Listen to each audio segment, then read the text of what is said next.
Hey, what is going on, guys? It is Young here, and today I'm back in our Fortnite video. And in today's video, I'm going to be showing you guys the #1 setting that I feel like is overlooked when it comes to editing, and something that I use personally that helps me out a ton when it comes to editing walls, floors, all that kind of good stuff. And it really helps me improve my editing speed and also accuracy when I'm playing in games.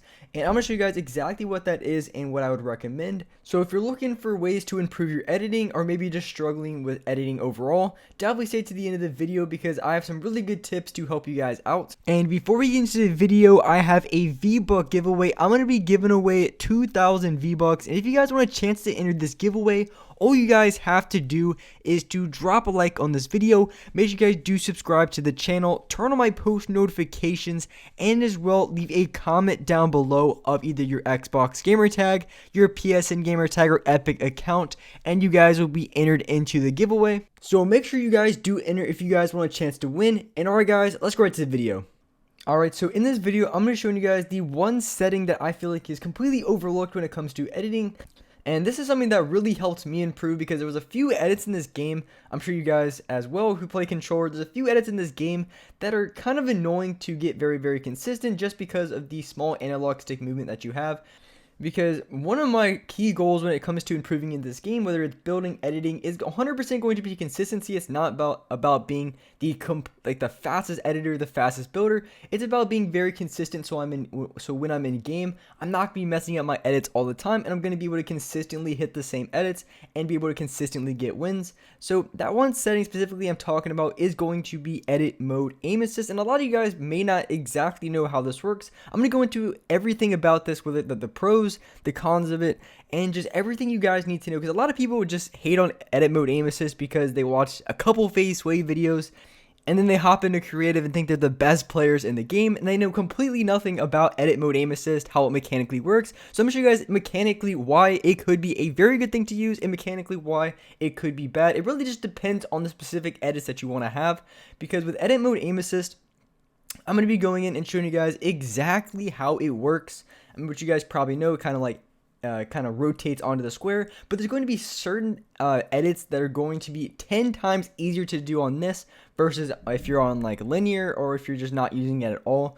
So I'm going to show you guys the exact edits that are extremely overpowered with this, that are very easy to do consistently, and also maybe some edits that won't be as consistent as they were before. But I feel like the ones that aren't as consistent, they're not going to be something that's going to be as important as the ones that are. So first of all, the one thing that I really do like about this is it gives you a massive slowdown when it comes to editing. So when you're editing a wall, especially if you're editing a wall, it gives you pretty much a massive slowdown. So you'd want to raise your sensitivity up quite a bit on your editing. So right now I currently have like a 3.1, but that's really high, up in 240 FPS. So I would probably recommend starting like a 2.4 and then like working your way up. That's always the best way to do. Maybe start at like a 2 if you really wanted to. Start low and then work your way up to, to whatever feels comfortable, I guess is the best way, because everyone plays on a little bit different sensitivity. So you want to try out something that feels very good. So maybe start out on like a 2 editing sensitivity and then work your way up.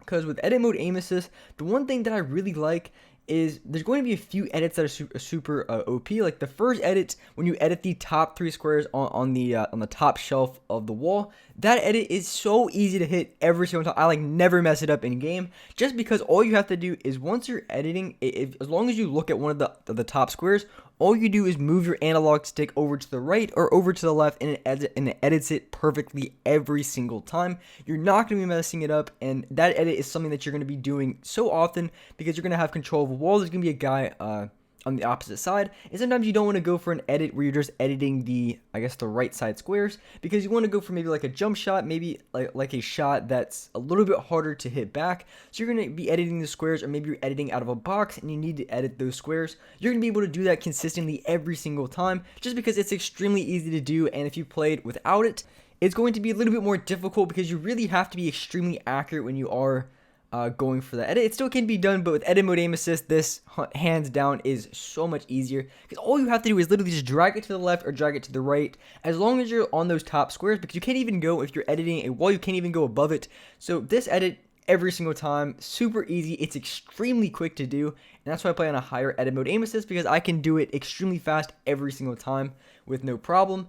and I'm able to hit jump shots very consistently. And I also do like, I think it's easier on the edit where you edit the bottom right 3 squares or the bottom left 3 squares, and this is the edit you do every single game. The reason why I think it's easier is because the edit mode aim assist, you pretty much have like a slowdown on it, because with the aim assist that you have on the wall, it's a lot slower than if you didn't have it. And the reason why this is beneficial is because if you want to have, I guess, a slower movement, you're able to. If you want to have a faster movement, you're able to as well, because the only other way to have as consistent editing on those squares, if you have a really low editing sensitivity. And if you have a low editing sensitivity, then you're not going to be able to do a lot of other edits very quickly. And I feel like that's a really big thing with controller. You have a lot of trade-offs. You either are really good at one thing or you're really good at the other. Same with the aim assist in this game.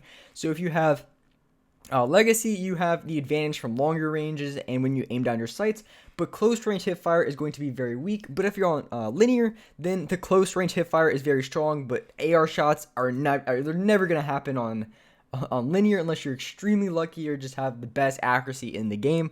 So you really do have a lot of trade-offs in this game, and that's kind of why I like edit mode aim assist. You don't have perfectly of everything, but I feel like it's the best move to make, because I feel like you have the benefit of the most that you can get, because if you don't have it on, you still can do all the edits. You can still be very fast as well. There's a ton of fast editors that don't have it on, but the only problem with that is it makes it very hard to be extremely consistent in game, especially in a lot of high pressure situations, because when you have a lot of pressure on you, it tends to make you mess up a little bit more. And if you have that kind of guy, that kind of boost when you're editing, then it is going to be easier to do consistently over and over again. And also, I think this edit here is a lot easier on edit mode aim assist, because you're able to use that aim assist on the wall and also on the ramp that you place. So this move here, I think, is better on the aim assist one versus not.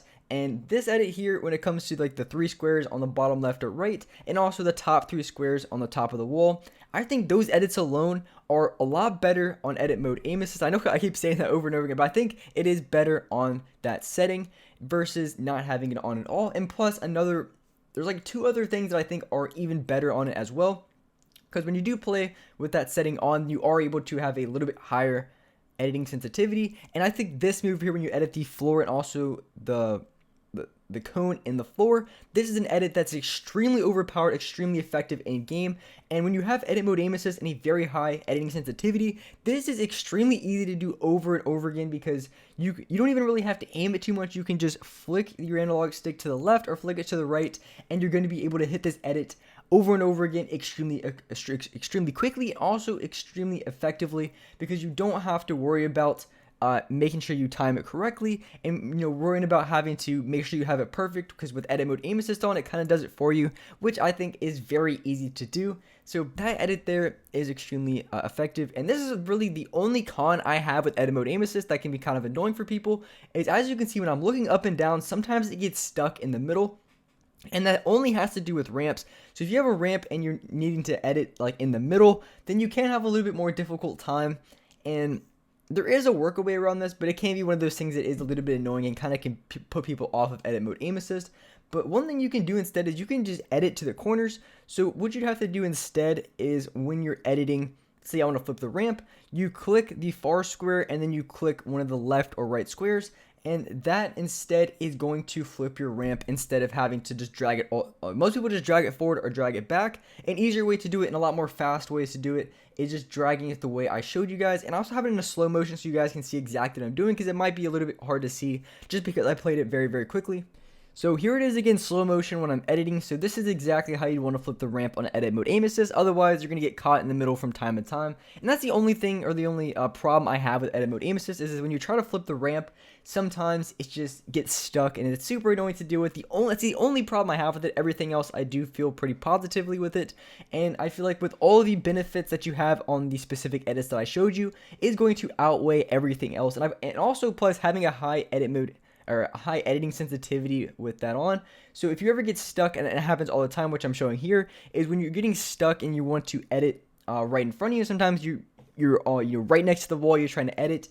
Editing on this setting is extremely easy to do. You're able to do it over and over again without any problem, especially if you're just right next to the wall. So this can save you a ton from getting caught and getting stuck in those situations where you're right next to the wall, you're trying to edit out, and if you have a low editing sensitivity, you're going to get stuck and you're not going to be able to edit out of the box. So those are all the pros and cons and the mechanics of how edit mode aim assist works. I probably said that like 50 times this video, but that is everything about it. So personally, I think it's one of the most underrated settings. I think it's very, very good. A lot of people hate on it. Some people like it. Personally, I like it. But I wanted to show you guys the pros and cons, why people use it, why people wouldn't. So you guys can make a good decision if you'd rather have it on your settings or maybe off your settings. So with that being said, that's wrap it up for this video. Hope you guys enjoyed this video. Hope this video helped you guys out, and if you guys could drop a like on this video, make sure you guys do subscribe to the channel if you guys haven't already. Turn on my post notifications so you guys are notified for every single new video. And alright guys, on to the next video.